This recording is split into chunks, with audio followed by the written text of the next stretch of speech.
Imagine that the camera lens is the eye of the beholder. When you talk with someone in real life, you either stand or sit. Your eyes are usually at a similar height. The same rule applies here. The worst mistake is to place your camera looking up. Apart from seeing your chin and face from below, there is a slouch and shortening of the arms, and a somewhat less attractive presentation. Make sure to raise the camera, laptop, or smartphone to about eye level. Using books or boxes, anything you have that can help you raise the camera. If the intended audience of your video sits in front of a computer, it is recommended to shoot horizontally.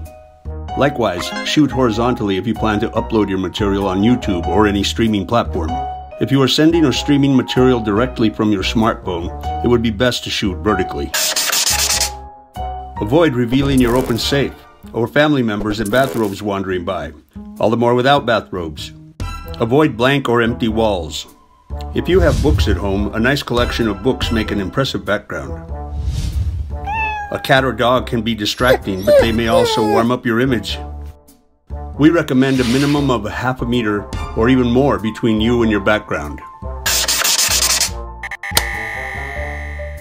Shooting in the day, do not sit with a window behind you, unless you want to hide your face.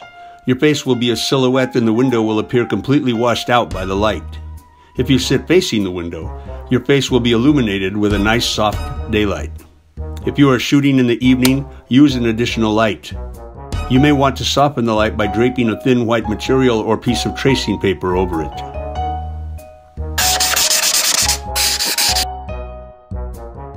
You may love lounging about in your beautiful tracksuit, but be smart and wear something appropriate for your presentation. One last thing. Check yourself in a mirror.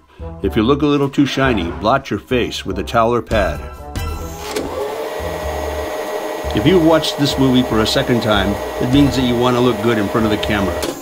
And that was all we wanted to accomplish.